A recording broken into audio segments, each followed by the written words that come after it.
नमस्ते सदावत्सले मातृभूमि। नमस्कार दोस्तों, कैसे हैं आप लोग। मैं हूं नागेंद्र प्रताप सिंह और आप देख रहे हैं मेरा यूट्यूब चैनल कानून फॉर ऑल।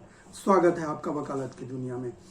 दोस्तों, पिछले 3 एपिसोड से हमने भारतीय दंड संहिता 1860 के अध्याय 17 में वर्णित चल संपत्ति से संबंधित अपराधों के बारे में चर्चा और परिचर्चा करने का कार्यक्रम की शुरुआत की हुई है।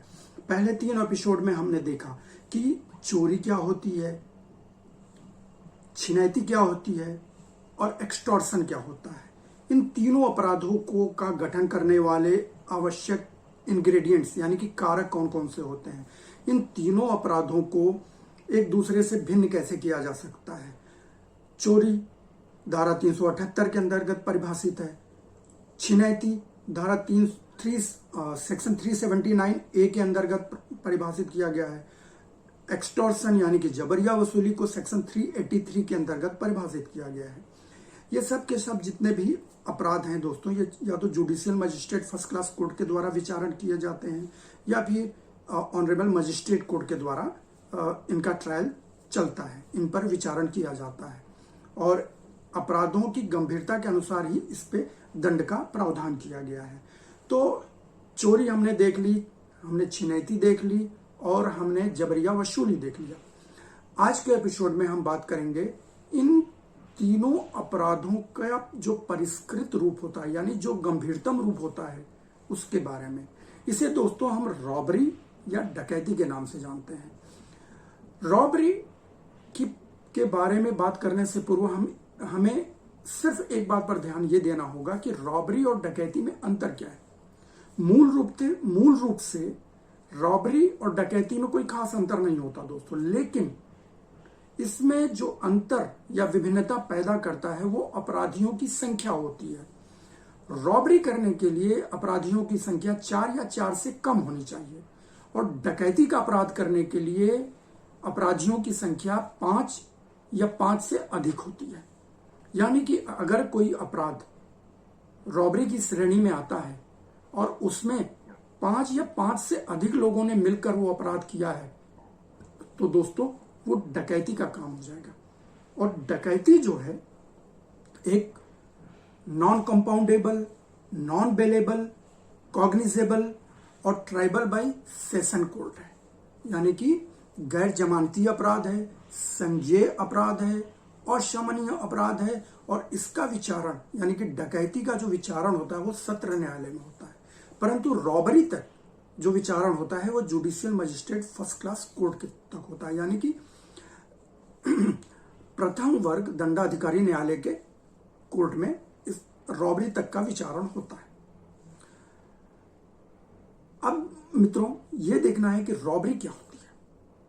तो रॉबरी और डकैती जो है वो अध्याय 17 की धारा 390 से लेके 402 के बीच में परिभाषित प्रावधानित किया गया है और दंड का प्रावधान दिया गया है। सबसे पहले आज के एपिसोड में हम सिर्फ रॉबरी के बारे में बात करेंगे, डकैती के बारे में हम अगले एपिसोड में बात करेंगे। तो सर्वप्रथम हमें यह देखना होगा कि रॉबरी का अपराध किस प्रकार गठित होता है। यानी कि एक अपराधी रॉबरी का अपराध किया है, ये किस प्रकार हम साबित कर सकते हैं या किस प्रकार माना जा सकता है। तो सर्वप्रथम हम देखते हैं कि रॉबरी की परिभाषा क्या होती है। रॉबरी की जो परिभाषा है वो धारा 390 के अंतर्गत दी गई है। भारतीय दंड संहिता 1860 के अध्याय 17 में धारा 390 है जो रॉबरी की परिभाषा बताती है। यह कहती है कि हर रॉबरी के अपराध में या तो चोरी का अपराध शामिल होता है या फिर जबरिया वसूली का अपराध शामिल होता है। तो पहले हम देखते हैं कि चोरी का अपराध कैसे शामिल होता है। चोरी का अपराध जो है वो धारा 378 के अंतर्गत परिभाषित किया गया है। उसमें यह बताया गया है कि यदि कोई व्यक्ति किसी दूसरे व्यक्ति के स्वामित्व से उसकी सहमति के बिना कोई चल संपत्ति बेईमानी पूर्वक अपने कब्जे में कर लेता है तो ये जो अपराध होता है वो चोरी का अपराध कहलाता है। अब ये चोरी का अपराध जो है वो रॉबरी कैसे बन जाता है इसको देखिए।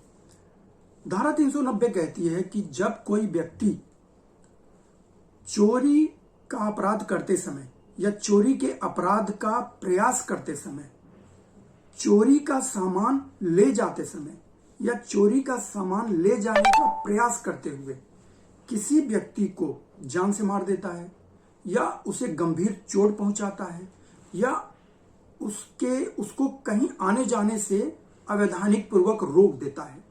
यह पहला कंडीशन हो गया। दूसरा कंडीशन, उसे तुरंत चोट पहुंचाने का या उसे तुरंत जान से मार देने का भय पैदा करता है या उसे उसी जगह रोक देने का और कहीं आने जाने देने से मना कर देने का भय पैदा कर देता है।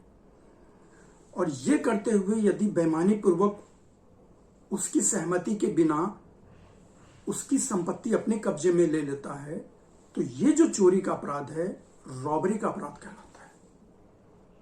जी हां दोस्तों, यह थी कि चोरी रॉबरी कब बन जाती है। इसके प्रमुख अवयव जो इंग्रेडिएंट्स हैं, अवयव जो इंग्रेडिएंट्स हैं वो डिस्क्रिप्शन बॉक्स में दिए गए हैं। उन्हें आप पढ़कर और मेरी बातों को सुनकर दोनों को मैच करके, दोनों को एक दूसरे से जोड़कर इसे भली भांति समझ सकते हैं। अब दूसरी परिस्थिति क्या है कि रॉबरी के अपराध में जबरिया वसूली यानी एक्सटॉर्शन भी शामिल होता है। अब एक्सटॉर्शन कैसे रॉबरी बन जाता है, इसको भी परिभाषित किया गया है। एक्सटॉर्शन को भारतीय दंड संहिता 1860 के अध्याय 17 में धारा 383 के अंतर्गत परिभाषित किया गया है। धारा 383 क्या कहती है? यदि कोई व्यक्ति किसी अन्य व्यक्ति के अंदर जान से मार देने का भय पैदा कर देता है या उसे गंभीर चोट पहुंचाने का भय पैदा कर देता है या उसे भय पैदा कर देता है या उसे आने जाने से कहीं रोक देने का भय पैदा करके कोई मूल्यवान संपत्ति, कोई चल संपत्ति या किसी कोरे कागज पर या किसी ऐसे कागज पर दस्तखत करके सील बंद करके उसे सौंप देने के लिए बाध्य करता है, जिसे बाद में एक मूल्यवान प्रतिभू यानी कि वैल्यूएबल सिक्योरिटी के रूप में बदला जा सकता है, तो व्यक्ति आपका एक्सटॉर्शन का काम करता है यानी जबरिया वसूली का काम करता है। अब यही जबरिया वसूली रॉबरी कैसे बन जाती है? यदि कोई व्यक्ति स्वेच्छा से स्वयं की उपस्थिति में किसी अन्य व्यक्ति को तुरंत जान से मार देने का भय पैदा कर देता है उसके अंदर, या त्वरित गति से उसे गंभीर चोट पहुंचाने का भय पैदा करता है या उसे कहीं आने जाने से रोक देने का भय पैदा करके उसे कोई उस चल संपत्ति या कोई मूल्यवान सिक्योरिटी, वैल्यूएबल सिक्योरिटी या किसी कोरे कागज पर दस्तखत करके, हस्ताक्षर करके, उसे सील बंद करके खुद को सौंपने के लिए बेईमानी पूर्वक तरीके से बाध्य कर देता है, तो ये जो अपराध होता है ये रॉबरी का अपराध कहलाता है। जी हाँ दोस्तों, ये रॉबरी का अपराध कहलाता है। तो इस प्रकार धारा 390 बताती है कि किस प्रकार एक चोरी रॉबरी का अपराध में बदल जाती है और किस प्रकार एक जबरिया वसूली यानी एक्सटॉर्शन का जो होता है अपराध वो रॉबरी में बदल जाता है। तो जैसा कि मैंने पहले भी बताया कि रॉबरी के लिए 4 या 4 से कम व्यक्तियों की जरूरत पड़ती है। यदि रॉबरी का अपराध करते हुए उसमें 5 या 5 से अधिक व्यक्ति जुड़ जाते हैं तो वो डकैती में बदल जाता है। फिलहाल हम रॉबरी की बात कर रहे हैं, तो धारा 390 के अनुसार हमने रॉबरी की परिभाषा समझ ली कि इसमें चोरी और एक्सटॉर्शन, जबरिया वसूली दोनों सम्मिलित होता है। हर रॉबरी में कहीं ना कहीं चोरी शामिल होता है, कहीं ना कहीं ये एक्सटॉर्शन शामिल होता है। अब आ जाते हैं कि रॉबरी का दंड क्या है। तो भारतीय दंड संहिता 1860 के अध्याय 17 में धारा 392 जो है 392 सेक्शन 392 जो है वो दंड का प्रावधान करता है, शास्ति का प्रावधान करता है। वो बोलता है कि रॉबरी का अपराध करने वाले व्यक्ति को कम से कम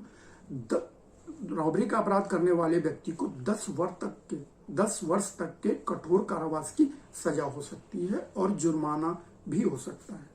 अब यहां भी एक कंडीशन दिया गया है कि ये जो रॉबरी का काम है यदि किसी हाईवे पर होता है, सूर्योदय से सूर्यास्त के बीच में किसी हाईवे पर होता है, तो दोस्तों इसके लिए सजा जो है वो 14 साल तक की मुकर्रर की गई है और जुर्माना भी देना पड़ता है। अगर हाईवे पर रॉबरी का अपराध होता है तो ये और भी गंभीर बन जाता है, और वो जो 10 साल तक की सजा है वो 14 साल तक हो सकती है, उसमें जुर्माना भी होता है। और रॉबरी का जो अपराध होता है वो गैर जमानती होता है, संज्ञेय अपराध होता है, अक्षम्य होता है, असमनीय होता है, नॉन कंपाउंडेबल होता है, और tribal bye judicial magistrate first class court होता है। जी हाँ दोस्तों, अब जिस तरह चोरी कई जगह से की जाती थी उसके लिए अलग अलग धारा दिया गया था, अलग अलग दंड का प्रावधान दिया गया था, उसी प्रकार रॉबरी में भी है। दोस्तों, रॉबरी और डकैती ऐसे अपराध हैं जिनकी तैयारी करना भी अपने आप में एक अपराध होता है। जी हाँ, अब यहां पे आ जाते हैं हम धारा हमने 390 देख ली, धारा 392 देख लिया। अब धारा इसमें 401 है जो ये कहती है कि यदि कोई व्यक्ति चोरी या ठगी करने वाले गिरोह का सदस्य है और वो गिरफ्तार हो जाता है तो उसको कम से कम 7 वर्ष, उसको इतने वर्ष के कारावास की सजा हो सकती है जिसे बढ़ाकर 7 वर्ष तक किया जा सकता है, यानी अधिकतम 7 वर्ष तक की सजा हो सकती है और जुर्माना भी हो सकता है। तो धारा 401 में ये बताती है कि अगर यदि कोई व्यक्ति किसी चोरी या ठगी करने वाले गिरोह का सदस्य है तो उसको सजा किस प्रकार मिलेगी। इसी प्रकार दोस्तों हम बात करते हैं धारा 392 की, हमने बात कर ली कि धारा 392 क्या कहती है। अब हम आ जाते हैं धारा 393 पे, सेक्शन 393। सेक्शन 393 क्या कहता है कि यदि कोई व्यक्ति स्वेच्छा से रॉबरी का अपराध करते हुए किसी अन्य व्यक्ति को गंभीर चोट पहुंचाता है तो उसके लिए सजा का प्रावधान धारा 393 के अंतर्गत किया गया है। इस सजा के अनुसार उस व्यक्ति को मैक्सिमम अधिकतम 7 वर्ष तक के कठोर कारावास की सजा हो सकती है या फिर जुर्माना भी हो सकता है। जी हाँ दोस्तों, अब आ जाते हैं धारा 394 पे, सेक्शन 394 क्या कहती है।